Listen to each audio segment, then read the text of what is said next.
O Guia dos UFOs, letra E. Ecossíntese planetária. A transformação artificial da superfície de um planeta de modo a torná-lo capaz de sustentar, primeiro, as formas de vida básicas e, finalmente, a vida humana. Ver terraformação. Éden. Na Bíblia, o Éden era o nome do lugar onde Deus plantou o jardim no qual ele colocou o homem antes de sua queda. Depois de violar o mandamento de Deus de não comer da árvore proibida, o homem foi expulso do jardim do Éden. Os adeptos do ponto de vista bíblico especularam durante muito tempo sobre a localização do Éden. O consenso é que estava localizado em algum lugar do Oriente Médio, provavelmente nas vizinhanças da Mesopotâmia.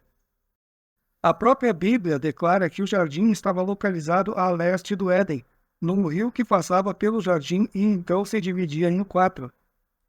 Pison, Gihon, Hiddekel e Eufrates. Segundo os exponentes da teoria extraterrestre que se apoiam na Bíblia como fonte, Éden foi o nome dado à base usada por antigos astronautas que aterrissaram na Terra em passado remoto. Foi nessa base, sustentam, que os antigos astronautas conduziram suas experiências biológicas, incluindo algumas efetuadas no homem. Expulsaram o homem do Éden depois que ele aprendeu alguma coisa que não devia saber, isto é, ele comeu o fruto proibido.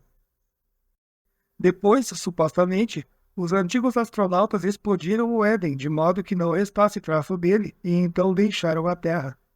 Sua experiência na Terra tinha sido um fracasso. Edward Frank, falecido jornalista e comentarista de rádio que morreu em 1967.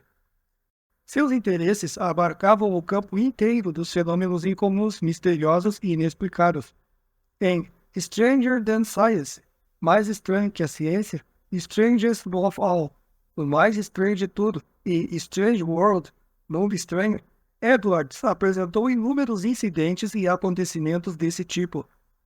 Apresentou os fatos da melhor maneira que podia reconstruí-los ou estabelecê-los. Esses livros são uma excelente introdução geral ao campo dos fenômenos inexplicados e misteriosos que a ciência não foi capaz de explicar. Em Flying Saucers, Serious Business, Discos Voadores, Negócio Sério, e depois em Flying Saucers, Here and Now, Discos Voadores, Aqui e Agora, Edwards apresentou em profundidade seu parecer sobre o fenômeno UFO. É adepto da teoria extraterrestre com respeito à origem dos UFOs e duvida da autenticidade dos casos de contatados. Efeito Coriolis. Fenômeno geofísico referente à tendência que todas as coisas têm de serem empurradas para o norte e para a direita no hemisfério norte, e para o sul e para a direita no hemisfério sul. Quando combinado com outros fenômenos geofísicos como redemoinhos e anomalias magnéticas, o efeito Coriolis pode ser responsável para explicar o desaparecimento de alguns navios, aeroplanos e pessoas em determinadas áreas do mundo.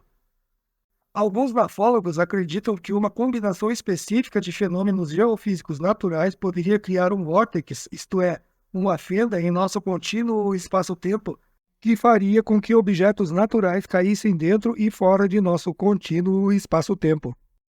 Elefantina. Uma ilha do Nilo.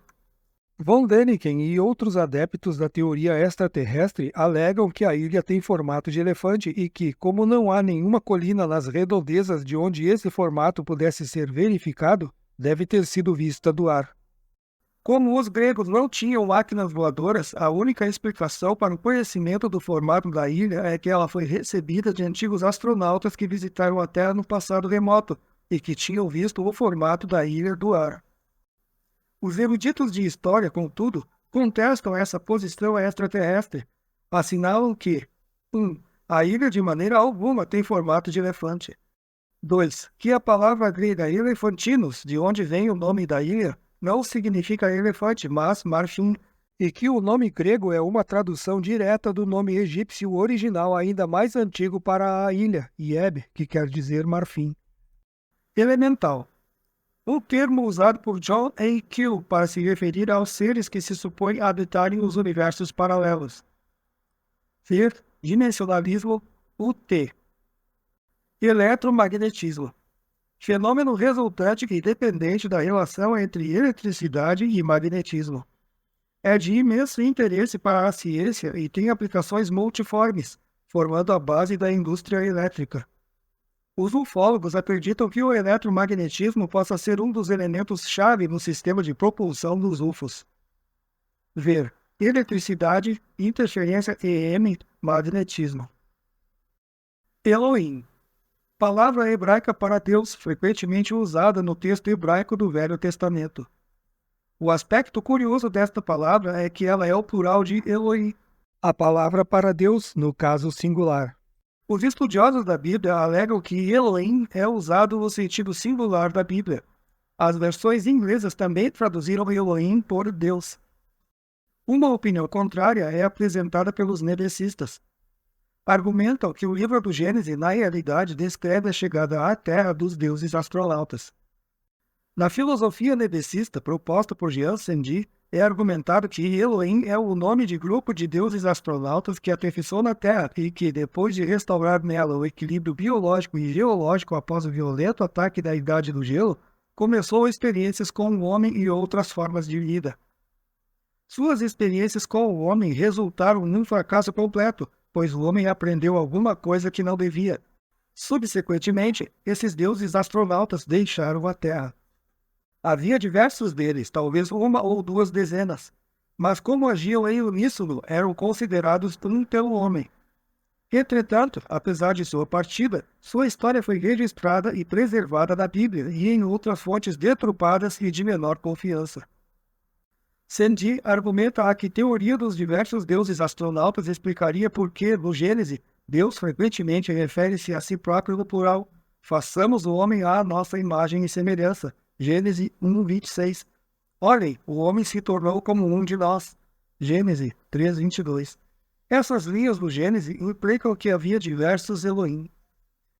Sandy argumenta ainda que, ao se ver Elohim como Deus, fez-se uma tentativa deliberada para encobrir a verdade. Segundo ele, Elohim deveria ter sido traduzido por deuses. Se verdadeira, a teoria de Sandy é interessante por duas razões. Primeiro, fornece uma explicação nebeciana para a história do Jardim do Éden. Segundo, fornece um nome para os Outrincons, um nome que não foi bolado recentemente, mas que existe há milênios. Além de fornecer o nome grupal dos Outrincons, Jean Sandy argumenta que a Bíblia também proporciona o nome individual de alguns Elohim, a saber, Adonai, Shaddai e Yahvé. Esta teoria nebeciana é diretamente oposta à filosofia religiosa das religiões judaica e cristã.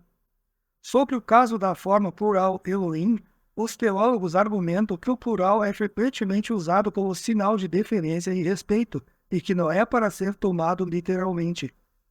Segundo este ponto de vista religioso, o livro do Gênesis relata os atos de criação por Deus. Descreve como o homem foi expulso do Éden por causa de sua desobediência e como ele foi forçado a ganhar a vida com o suor de seu rosto. A partir daí, o homem conheceria dor, tristeza e morte. Todavia, segundo essa concepção religiosa, a Bíblia é mais do que apenas a história da queda do homem e dos acontecimentos que se seguiram. É também a história do esforço de Deus para alcançar o homem e oferecer-lhe a salvação. Ver: Bíblia, Éden, Nebecismo, Sandy Jeová. IM, acrônimo de eletromagnetismo. Energia. No sentido metafísico, energia é uma das duas expressões separadas e distintas da realidade. Em aplicação prática, a energia descreve a dispersão de força. Algumas formas de energia, como a elétrica, que pode ser gerada por um pêndulo giratório, são prontamente controláveis. Outras formas, como a luz, não são. O calor é a forma mais baixa de energia, isto é, o calor é energia desperdiçada.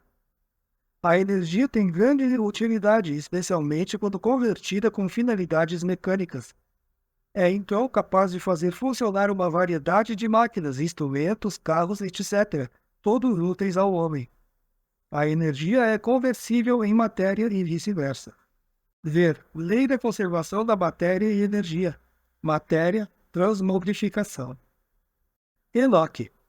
Na Bíblia, Enoque era o filho de Jared e pai de Matusalém. Gênesis 5, 18, 24.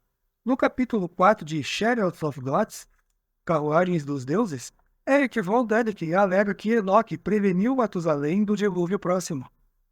Subsequentemente, teria sido levado por uma carruagem celeste de fogo e deixado a Terra para sempre.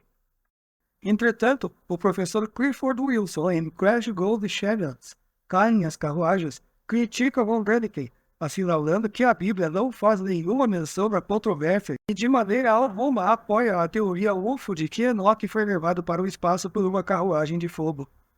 A única menção bíblica a Enoque no Velho Testamento está contida no versículo 24 do capítulo 5 do livro do Gênesis. E Enoque caminhou com Deus, e ele não estava, pois Deus o levou. Deve ser adicionado, entretanto, que o livro de Sirac do Velho Testamento, aceito pelos católicos, também faz duas referências a Enoque. Enoque agradou o Senhor e foi levado para cima. Sirac 44:16. Mas sobre a terra não havia nenhum homem criado como Enoque, pois ele foi levado da terra. Sirac 49:14. Uma referência a Enoque também é feita na Epístola de São Paulo aos Hebreus. Pela fé, Enoque foi levado para cima, que ele não devia ver a morte. E ele não foi encontrado porque Deus o tinha levado para cima, pois antes de ser levado para cima, ele tinha tido este testemunho, que ele agradou a Deus. Hebreus 11:5. A Bíblia não deixa muito claro que Enoque não morreu, mas foi levado para cima, corporeamente, por Deus. Em nenhum lugar, entretanto, menciona uma carruagem de fogo quando fala de Enoque. Como foi levado em corpo para cima e para onde foi levado, não é claro. É esta ambiguidade que pode ser usada para apoiar o argumento de que os UFOs estavam envolvidos. Entidade. Uma entidade é alguma coisa que existe. Pode se referir tanto a uma criatura não inteligente como a um ser inteligente. O termo é usado às vezes pelos dimensionalistas para descrever seres de outros contínuos espaços-tempos. É um termo neutro e não evoca nenhuma reação emocional especial. Entretanto, sua própria neutralidade como termo descritivo cria certa inquietação, pois, se há outros seres, eles devem então necessariamente possuir certas características. Referir-se a eles simplesmente como entidades é, entretanto, amortalhá-los em mistério.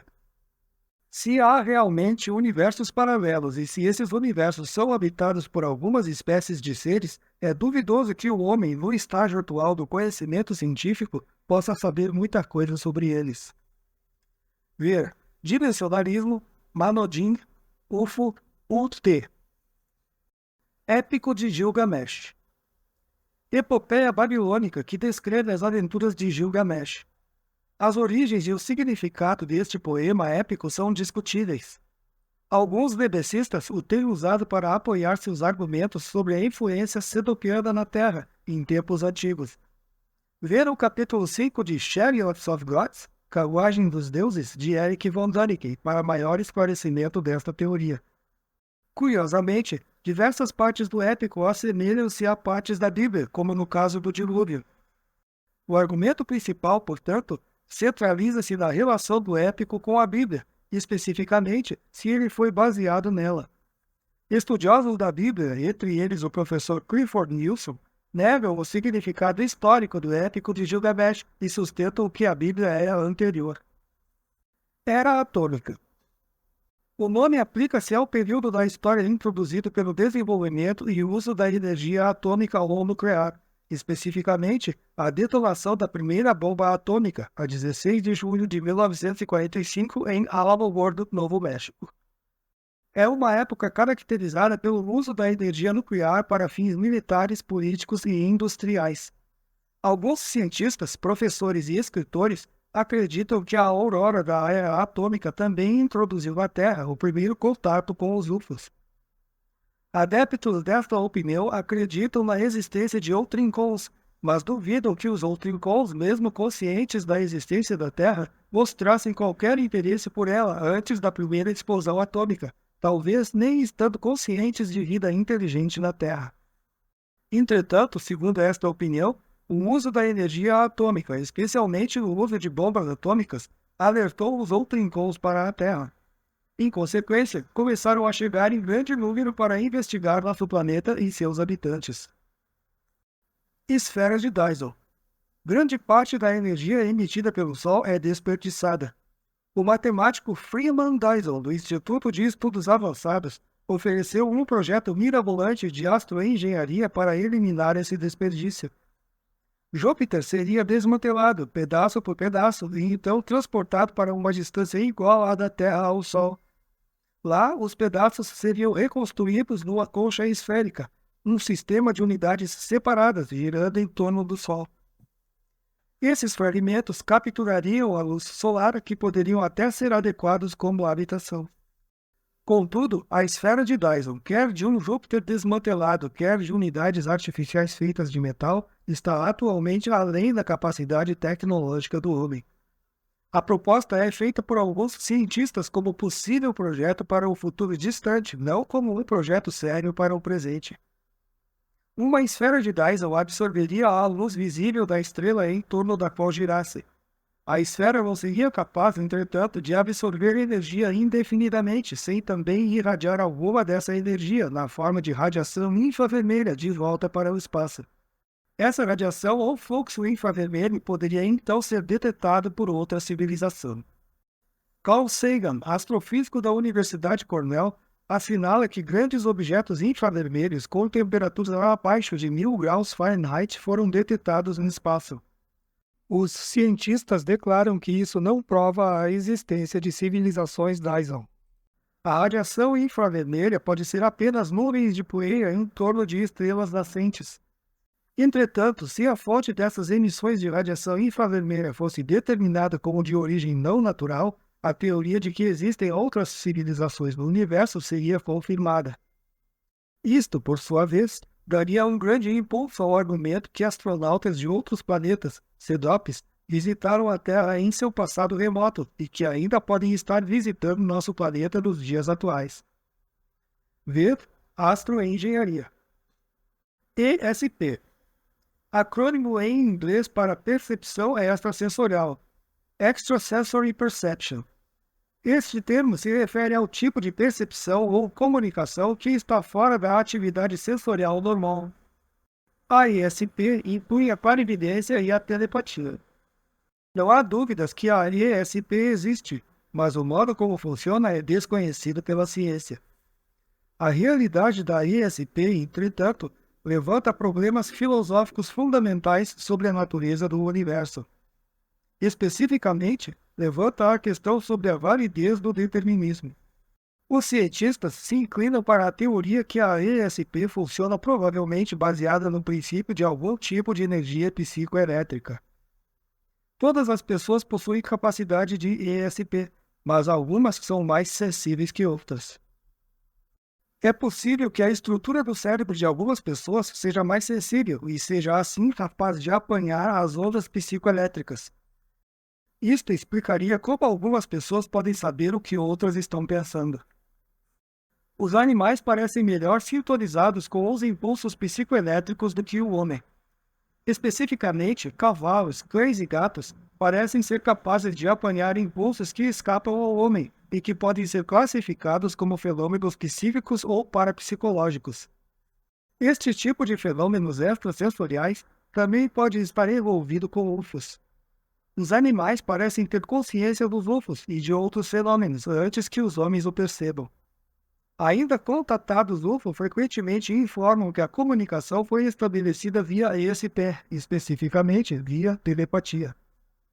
Em outros casos em que estão envolvidos fenômenos paranormais, os contatados parecem estar possuídos por seres ou formas de vida alienígenas.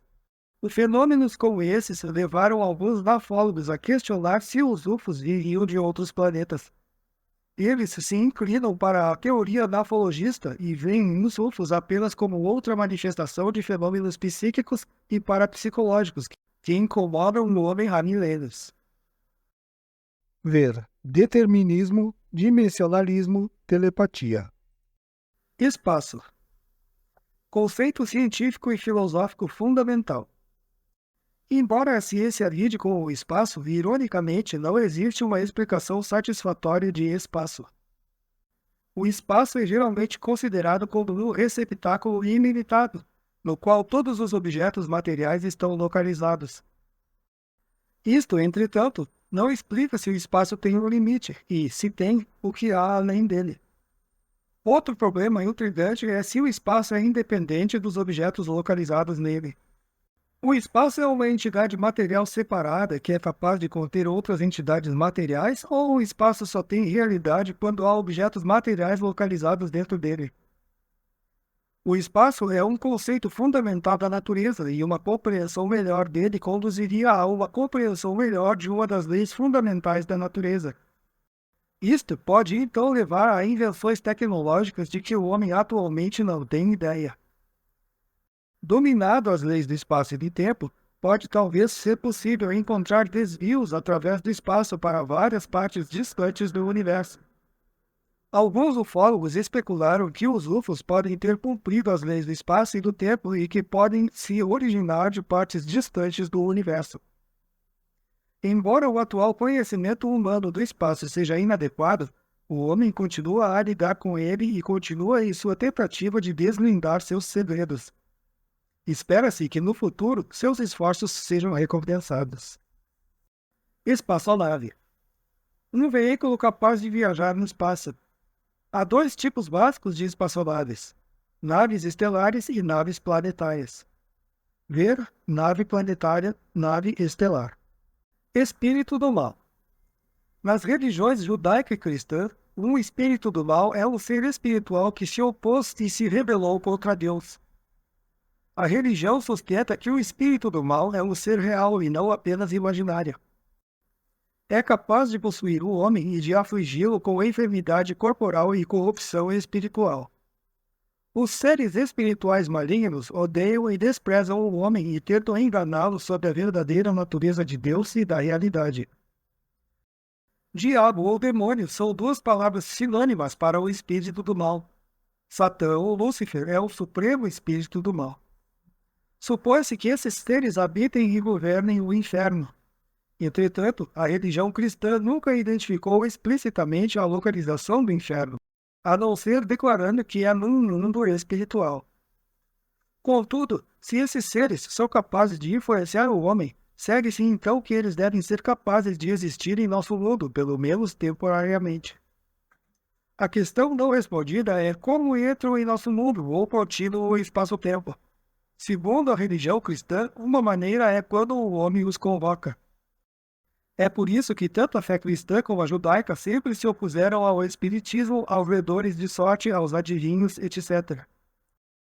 O conceito religioso de espíritos do mal tem muitos paralelos com a teoria dimensionalista sobre a existência de seres em outros contínuos espaços-tempos. Esses manodins exibem padrões de comportamento semelhantes aos atribuídos aos seres malignos de tal forma que, com efeito, não há diferença básica entre eles. Ver dimensionalismo, elemental, invisível, Manodim, Satã, UT. Estação espacial. As viagens espaciais exigiriam o estabelecimento de bases estrategicamente localizadas para reabastecer e consertar espaçonaves, que também funcionariam como locais de descanso e recreação para tripulações espaciais cansadas. Essas bases poderiam ser estabelecidas em planetas, em asteroides e em estações feitas pelo homem, orbitando ao redor de planetas. É até possível conceber estações espaciais tipo Boyer entre as estrelas e ou as galáxias. Qualquer civilização da era espacial que tenha embarcado na exploração e conquista do espaço teria que estabelecer tais bases. Este é também o ponto crucial da teoria nebecista sobre os UFOs. Alguns nebecistas propuseram a teoria de que a Terra pode ser uma estação espacial para viajantes de outros sistemas planetários. Isto pode ser o caso, realmente. Astronautas americanos descreveram a Terra como um oásis no céu. A Terra é incrivelmente bela quando vista do espaço externo, enquanto planetas do sistema solar são simples e desolados. A abundância de água na Terra faz dela a nascente do sistema solar. A água desempenhou um papel crucial na formação de vida na Terra. Se as leis da biologia forem tão universais quanto as leis da física, então a água deve também ter desempenhado um papel igualmente importante na formação e manutenção da vida em outros sistemas planetários. Pode ser a presença de água e de suprimentos alimentícios que atraem os cedópios à Terra. A presença de alimento e de água pode também explicar por que a Terra tem estado a salvo de invasão por parte dos cedópios, pressupondo que os ufólogos estão certos em sua crença de que os cedópios existem realmente. A Terra é o único planeta hospitaleiro no Sistema Solar. Os ufólogos assinalam que as provas indicam a existência dos UFOs, que eles visitam a Terra há séculos, talvez mesmo há milênios, e que pode haver mais de um grupo de UFOs visitando a Terra. Levando todos esses fatos em consideração, é possível que a Terra tenha sido poupada de uma invasão porque existe alguma espécie de tratado galáctico declarando a Terra uma zona neutra, uma zona proibida à conquista e colonização.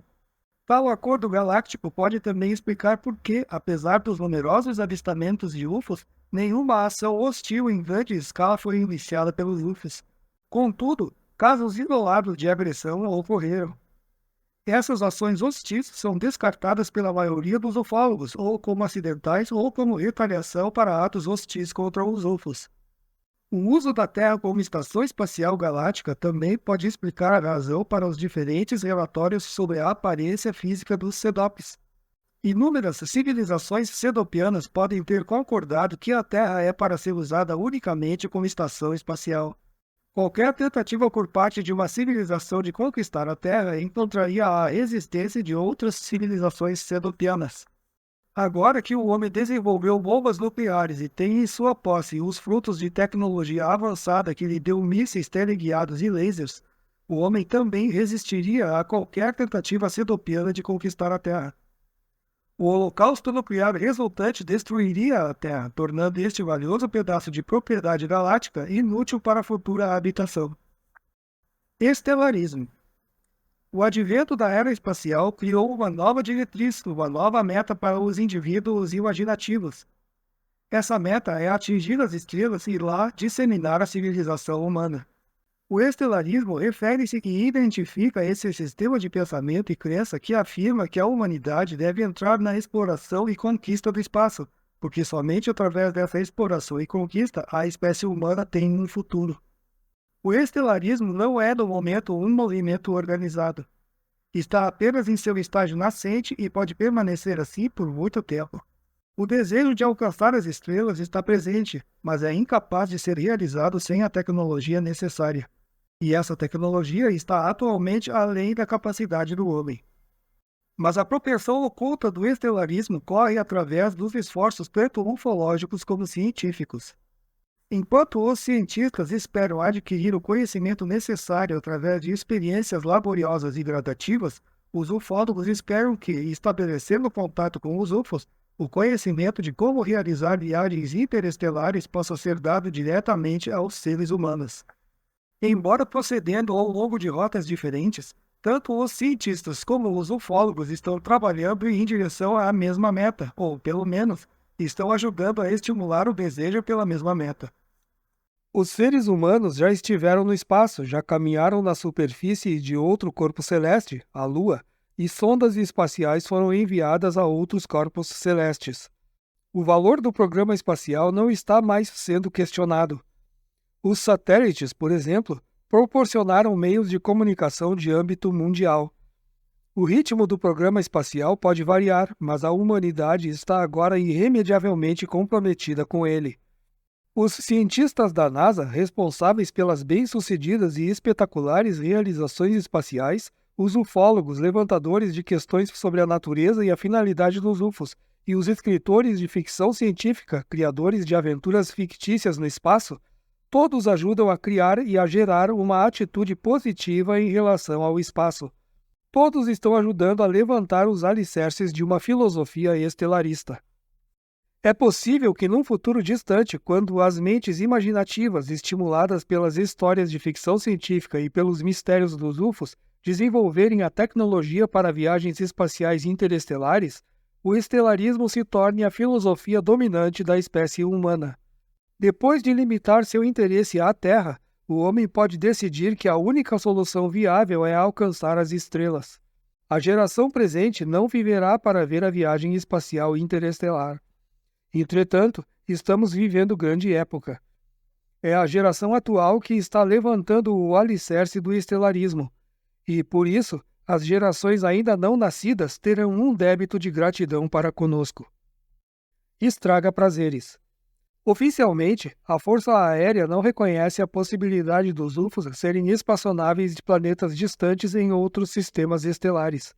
Sustenta que os avistamentos de UFOs podem ser explicados como identificações errôneas de objetos feitos pelo homem ou como embustes e alucinações.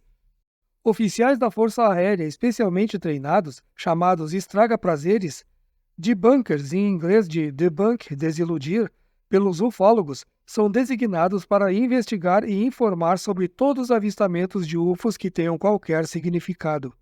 Quando a testemunha ocular insiste na realidade objetiva do que viu, o relatório é então publicamente rejeitado pela Força Aérea. Frequentemente, os estraga-prazeres ridicularizam uma pessoa que insista na verdade de seu relato.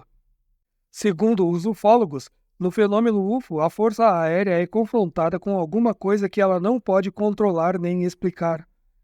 Em vez de admitir publicamente sua falta de conhecimento e, assim, expor-se a críticas, ela desilude todos os relatos UFO. Desejo de manter segredo é também responsável pela ridicularização. Indubitavelmente, a Força Aérea gostaria de capturar um UFO e aprender o segredo de seu voo. Além disso, é possível, alegam os ufólogos, que a Força Aérea tenha acumulado muita informação secreta sobre os UFOs. A Força Aérea pode achar que os fatos seriam tão desconcertantes que é melhor proteger o público da verdade. Portanto, os estraga-prazeres têm que negar e ridicularizar todos os relatórios de avistamentos UFO. Ver Força Aérea, CIA. Estrela. Um corpo celeste com luz própria, diferente, portanto, de planetas, cometas e meteoros. Há diferentes tipos de estrelas, classificados em ordem decrescente, de acordo com suas temperaturas. A pista para a temperatura de uma estrela é encontrada em sua cor. As mais quentes são as estrelas azuis, cuja temperatura da superfície é calculada em cerca de 30.000 graus centígrados. Na parte mais baixa da escala estão as estrelas vermelhas. Sua temperatura da superfície é calculada em cerca de 3.000 graus centígrados. As diferentes classes de estrelas são designadas por letras arranjadas na seguinte ordem: O, B, A, F, G, K, M.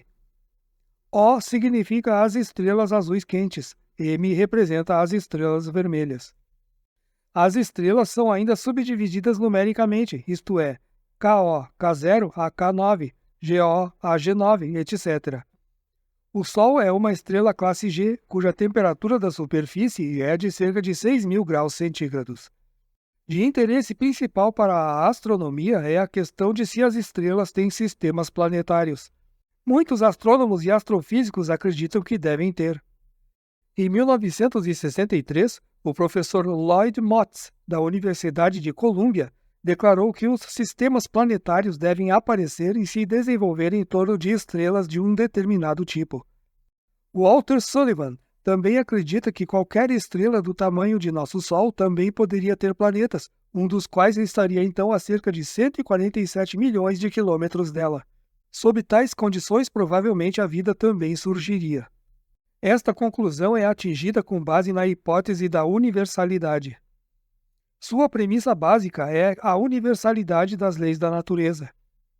Como se descobriu que as leis da física e da química, por exemplo, são universais, o fato de o Sol ter um sistema planetário é uma forte indicação que estrelas da mesma classe do Sol devem também ter sistemas planetários. Esta mesma hipótese conduz à conclusão que alguns dos planetas dentro desse sistema planetário possam ter vida. Se há seres inteligentes nesse planeta, segue-se também que teriam que ser semelhantes ao homem em muitos aspectos físicos e mentais. Deve ser enfatizado que essas conclusões são especulativas e baseadas em deduções de uma hipótese cuja premissa básica relativa à universalidade das leis naturais ainda não foi provada. Ver hipótese de universalidade, estrela de Barnard, companheiro escuro. Estrela de Barnard. O nome dado a uma estrela vermelha localizada a 6 anos-luz da Terra. A estrela mais próxima e conhecida de nossa galáxia foi descoberta em 1916 por Edward E. Barnard e levou seu nome. Esta estrela é de interesse especial porque os cientistas estão seguros que há inúmeros planetas evoluindo em torno dela. Isto, é claro, tem tremendas implicações para o campo da ufologia por causa da possibilidade de um desses planetas ser habitado. Os seres de tal planeta habitado podem ser tecnologicamente mais avançados que os humanos e terem se engajado numa missão exploratória galáctica milênios atrás. Uma maneira de determinar se uma estrela distante tem um planeta orbitante seria encontrar uma oscilação perceptivelmente irregular na rotação da estrela. Isto indicaria que o empuxo gravitacional de um corpo invisível está atuando sobre a rotação da estrela em questão. A estrela de Barnard possui essa oscilação em sua rotação. Por volta de 1956, os cientistas estavam convencidos que havia, na verdade, um corpo orbitando em torno da estrela.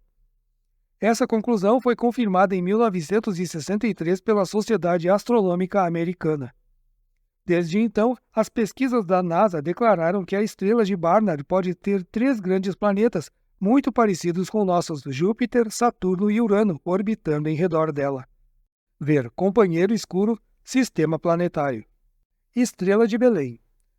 Na época do nascimento de Jesus Cristo, um brilhante objeto luminoso apareceu no céu e conduziu os magos a Belém, a aldeia onde Jesus Cristo nasceu. A origem e a natureza da estrela de Belém é, há muito, assunto de discussão e maravilha. Alguns ufólogos alegam que era um UFO. Segundo sua teoria, Jesus não era Deus, mas um Sedop cujo lugar de origem celeste é desconhecido. Adeptos da escola tecnológica cristã argumentam que a estrela de Belém foi colocada no céu por um milagre de Deus para anunciar o nascimento de Cristo. Na teologia cristã, Jesus Cristo é o Filho de Deus, de origem e natureza divinas. Outras explicações aventaram que a estrela de Belém pode ter sido um cometa ou um tipo raro de fenômeno celeste. O assunto é delicado e complexo e se relaciona com diversas disciplinas acadêmicas. Estrela cadente. Um sinônimo de meteoro. Ver meteoro. Europa. A segunda maior lua de Júpiter. Ela tem 4/5 do diâmetro de nossa Lua. Europa é de interesse por causa da alegação de pesquisadores americanos de que tinham detectado calotas de gelo em sua superfície. Isto, é claro, leva à possibilidade de que possa atualmente haver vida nesse satélite, ou de que possa ter havido vida lá em alguma época do passado. Embora seja duvidoso que existam seres inteligentes lá atualmente, é possível que isso tenha acontecido no passado. Também existe a possibilidade que esses seres possam ter desenvolvido a capacidade tecnológica para visitar a Terra no passado. Evolução. Teoria biológica referente à adaptação aparentemente contínua da vida ao meio ambiente pelos meios interrelacionados de seleção natural, hibridização, procriação consanguínea e mutação. Correntemente, mutação é a teoria científica mais popular para explicar a grande diversidade da vida. Deve ser enfatizado, entretanto, que a evolução não busca explicar a origem da vida como tal, mas apenas a grande diversidade de formas de vida. Entretanto, mesmo os cientistas admitem que a evolução é apenas uma teoria e ela não é aceita universalmente. A evolução deixa diversos problemas fundamentais sem solução. Não fornece uma resposta para o mecanismo interno que provoca mudanças numa espécie e dá origem a novas espécies. Nem responde às questões fundamentais de por que cada tipo possível de ambiente na Terra é habitado e por que cada espécie se adapta ao ambiente. Outro problema importante é que a evolução exige uma série interminável de elos perdidos para explicar a transição entre espécies. A evolução não pode ser provada diretamente. É uma maneira científica de responder à pergunta de como as atuais variedades de animais se originaram. Há 4 argumentos principais para a evolução. São o argumento anatômico, o argumento psicológico, o argumento histórico ou paleontológico e o argumento embriológico. Por exemplo, no argumento histórico, os fósseis fornecem uma grande quantidade de material referente aos sucessivos aparecimentos de espécies diferentes. Em outras palavras, os mamíferos são encontrados acima das aves, e as aves são encontradas mais próximas da superfície nos poços de fósseis do que os répteis. Isso indica que cada tipo precedeu o outro. Embora os mecanismos exatos da evolução não estejam totalmente compreendidos, os cientistas sustentam que a evolução é um processo contínuo, embora lento. Supõe-se que todas as formas mais elevadas de vida evoluíram de animais unicelulares. Supõe-se que o homem evoluiu de uma espécie de macaco agora extinta. Segundo a teoria da evolução, a evolução ainda continua mesmo agora. Outro problema importante com relação à evolução surge com a existência da inteligência. Com seu vasto e sempre crescente conhecimento científico, o homem é agora capaz de influenciar e afetar a evolução, inclusive a sua própria. O significado disto deve ser enfatizado. Por milhões de anos, a evolução foi a maneira da natureza preservar a vida, adaptando-a às mudanças no ambiente. Era um processo lento de experimentação e erro. Agora, com sua inteligência, o homem pode controlar o ambiente. Ele reina supremo sobre a Terra, pode destruir espécies inteiras de animais, e com a radiação pode agora manipular o desenvolvimento genético. Esta capacidade de controlar alguns dos processos básicos de vida levanta tanto questões morais como científicas sobre a competência do homem para afetar o desenvolvimento evolucionário. A possibilidade e a compreensão de que o homem agora pode afetar o curso da evolução levam a uma outra possibilidade interessante. Os nebecistas sustentam que astronautas cedopianos aterrissaram na Terra em seu passado remoto. O tempo dado é geralmente entre 20.000 a.C. e 12.000 a.C., e influenciaram o desenvolvimento evolucionário da vida na Terra. Foi durante esse tempo que esses outrincons ajudaram a estabelecer firmemente vida inteligente na Terra. Outra importante teoria nebesiana sustenta que os cedopes influenciaram diretamente o curso da evolução na Terra, semeando certas espécies, e entre elas pode estar também o homem. O assunto inteiro da origem da vida e da evolução é extremamente complexo. Pouquíssimo é conhecido, seja sobre a vida, seja sobre a evolução. Atualmente, o homem tem apenas as espécies animais da Terra para estudar. É por isso que a exploração espacial é importante. A exploração de outros planetas e de outros sistemas planetários pode levar à descoberta de vida lá. O estudo dessas formas de vida forneceria um conhecimento valioso sobre as leis gerais que governam a evolução e a origem da vida. Ver biologia, vida, nebecismo, semeadura. Evolução artificial. Isto se refere à crença que a interferência extraterrestre nos processos evolucionários, isto é, evolução artificial, ajudou a criar o homem e possivelmente outras formas de vida. Daí ser esse tipo de evolução distinguido de evolução natural. Ver astroevolução, semeadura. Exobiologia.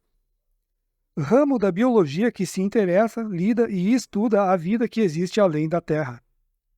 Até ao presente, exceto por moléculas pré-biológicas, nenhuma forma de vida foi encontrada seja no espaço, seja nos corpos celestiais visitados por veículos humanos tripulados ou não. Alguns escritores, entretanto, sugerem que o governo pode ter descoberto essas formas de vida ou que conhece detalhes sobre ela, mas não quer revelar essa informação. Contudo, embora nenhuma forma de vida extraterrestre tenha sido oficialmente reconhecida, os cientistas descobriram e admitiram a existência de numerosos exemplos de moléculas pré-orgânicas no espaço. Embora a exobiologia ainda esteja na infância, várias teorias já foram oferecidas quanto a que qualidades a vida em outras partes do universo poderia exibir, se é que essa vida existe realmente. Ver biologia, vida. Ezequiel. Alguns nebecistas, principalmente Erich von Däniken, Agarraram-se ao livro de Ezequiel da Bíblia como uma das provas de que a Terra foi visitada em tempos remotos por astronautas sedopianos. Há diversas partes no livro de Ezequiel, sustentam os nebecistas, que apoiam seus argumentos. Por exemplo, o versículo 17 do capítulo 7 descreve o que parece ser uma espaçonave. Dizem que os seres nessa espaçonave, ou UFO, se comunicaram com Ezequiel, capítulo 2. Os nebecistas que se apoiam no livro de Ezequiel como uma de suas fontes afirmam que Ezequiel não era capaz de compreender o fenômeno que estava testemunhando, e assim confundiu o UFO e os seres UFO com agentes enviados por Deus. Esta interpretação nebesiana do livro de Ezequiel tem sido severamente criticada por estudiosos bíblicos. Em seu livro Crash Gold Chariots, Caem as Carruagens, Clifford Wilson, doutor em filosofia, sustenta que o livro de Ezequiel não pode, com o maior esforço de imaginação, apoiar a teoria UFO. Assinala que Ezequiel declara explicitamente que estava tendo uma visão. A primeira vez que a visão ocorreu, Ezequiel 1:1, Ezequiel estava junto do rio Chebar com outros exilados. O professor Wilson sustenta que o livro de Ezequiel apoia uma experiência religiosa e prova a argumentação bíblica de que a Bíblia é a palavra de Deus. O professor Wilson argumenta ainda que Ezequiel estava sendo simbólico em suas descrições, dizendo-nos que estava em contato com Deus Todo-Poderoso. Uma terceira interpretação alternativa importante do livro de Ezequiel é oferecida por R.I. Dion em God Drives a Flying Saucer, Deus dirige um disco voador. Concorda que Ezequiel de fato teve uma visão, mas acredita que a experiência foi causada por um UFO. Argumenta que um UFO não apareceu literalmente a Ezequiel, mas afetou seus processos mentais de maneira a lhe dar uma visão do que queria lhe contar. John toma uma posição intermediária e sua hipótese de que a experiência foi causada por uma alucinação induzida não pode ser provada nem refutada. John também compartilha uma opinião de muitos outros nebecistas. É a crença na existência de seres UFO benévolos, cuja principal finalidade é vigiar o desenvolvimento moral do homem. Esta suposta finalidade benevolente forma o alicerce da teoria de Dione e explica por que os seres UFO se incomodam em dar instruções morais ao homem, através de contato direto ou sonhos e visões. Contudo, nem todos os ufólogos compartilham a crença na existência de seres UFO benévolos. Na verdade, pode-se ter um bom argumento para a conclusão oposta, que seja qual for o interesse principal desses seres UFO, não parece ser o bem-estar do homem. Ver Nebecismo, Filosofia.